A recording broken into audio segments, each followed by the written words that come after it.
নবম গ্রেড থেকে পথ শুরু করা সহ 4 দফা দাবিতে সারা দেশে দ্বিতীয় দিনের মতো কর্মবিরতি পালন করছেন সরকারি মাধ্যমিক স্কুলগুলোর সহকারী শিক্ষকরা। এ কারণে আজও এসব শিক্ষা প্রতিষ্ঠানে বার্ষিক পরীক্ষা হয়নি। মাধ্যমিক উচ্চশিক্ষা অধিদপ্তরের অধীনে পরিচালক যিনি আছেন আর কি, তো সেই হিসাবে তিনি আমাদের প্রধান অভিভাবক। তা আমরা ওনার কাছে গিয়েছি, বলছেন উনি মন্ত্রণালয়ের সাথে কথা বলে আমাদেরকে কথা বলার সুযোগ তৈরি করে দিবেন।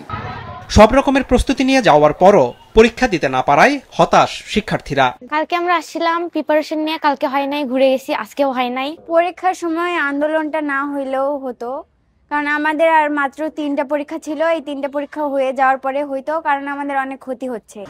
এমন পরিস্থিতিতে চলমান বার্ষিক ও নির্বাচনী পরীক্ষা অব্যাহত রাখতে প্রধান শিক্ষকদের নির্দেশ দিয়েছে মাধ্যমিক ও উচ্চশিক্ষা অধিদপ্তর। চিঠিতে পরীক্ষায় বিঘ্ন সৃষ্টিকারীদের বিস্তারিত তথ্য মাধ্যমিক ও উচ্চশিক্ষা অধিদপ্তরকে জানাতে বলা হয়েছে।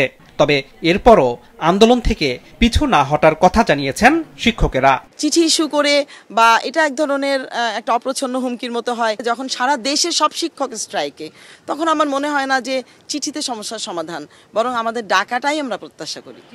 এদিকে আন্দোলনের মুখে গেল মাসে সরকারি প্রাথমিক বিদ্যালয়ের সহকারী শিক্ষকদের 11তম গ্রেড দেওয়ার আশ্বাস দিয়েছে সরকার। সে সংক্রান্ত প্রজ্ঞাপন প্রকাশ সহ 3 দাবিতে সোমবার থেকে কর্মবিরতি শুরু করেছেন প্রাথমিকের 3 লাখের বেশি সহকারী শিক্ষক।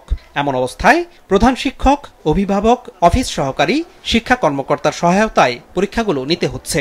10 নভেম্বর আমাদের একটা প্রেস বিজ্ঞপ্তি জারি করে আমাদের সহকারী শিক্ষকদের 10ম গ্রেড এই মুহূর্তে দেওয়া সম্ভব নয়, 11তম গ্রেড দিবেন এবং 10 বছর এবং 16 বছর উচ্চতর গ্রেডের সমস্যার সমাধান করবেন এবং শতভাগ পদোন্নতি বিষয়টি অর্থ মন্ত্রণালয়ের সম্মানিত সচিব মহোদয়ের সভাপতিত্বে এটি আলোচনা হয় এবং তারা সম্মতি প্রদান করে। কিন্তু আজকে 22 দিন পার হয়ে গেলেও আমাদের কোনো দাবি বাস্তবায়ন হয় না।